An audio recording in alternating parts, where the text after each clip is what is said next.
Game of Thrones and the War of the Roses. What connects them part to Henry VI and Robert Baratheon? So, Henry VI of the House of Lancaster became the King of England in 1429 at the age of 8 months. Throughout his life until his death, he was a mere puppet in the hands of stronger politicians, first the regents and guardians, and then the closest advisors. In his later years, Henry became completely passive in state affairs, and many of his contemporaries even called him the Mad King.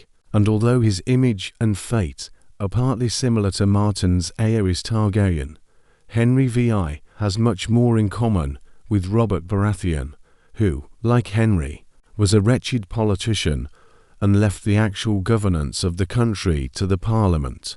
And both kings were also unlucky with their spouses.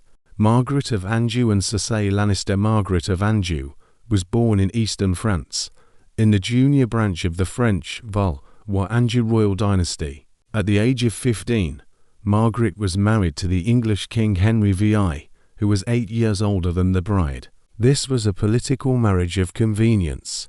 The 100 Years' War had ended, and both sides were seeking peaceful ways to exert pressure on each other. The French did not miscalculate here.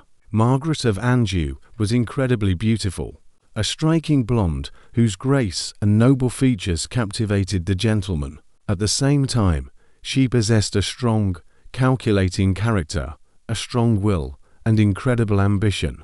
Queen Margaret became a powerful force in the world of politics. King Henry turned into clay in her hands.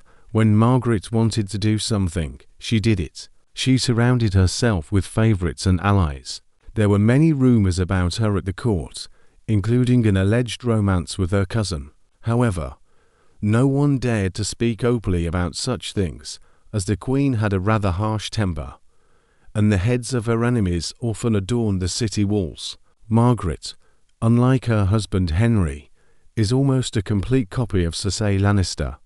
The similarities are visible both in appearance and character traits, as well as in biography. Richard of York and Eddard Stark. The third hero of our story will be Richard Plantagenet, the third Duke of York. His biography and character are also almost identical to Eddard Stark, the Lord of Winterfell.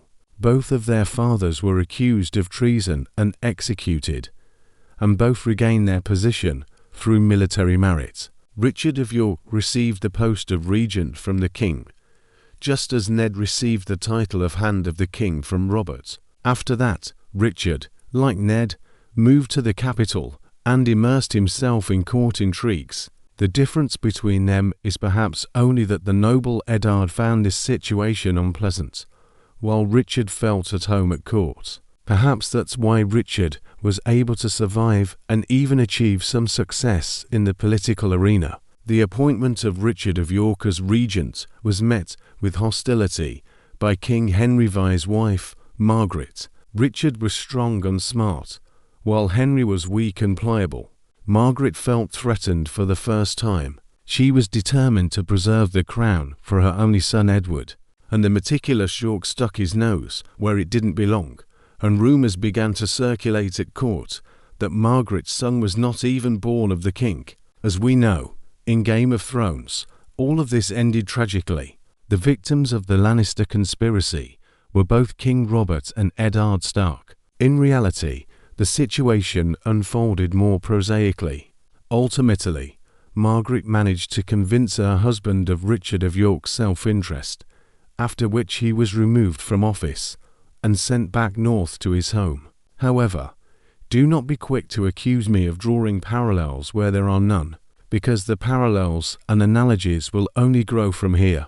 After the exile, the Yorks begin to gather their forces to openly confront the Lancasters. In Martin's saga, the army of the Starks was led by Eddard's eldest son Robb, while in reality, the army of the Yorks was led by Richard himself. The first battle of the Wars of the Roses took place on May 22, 1455, at St. Albans.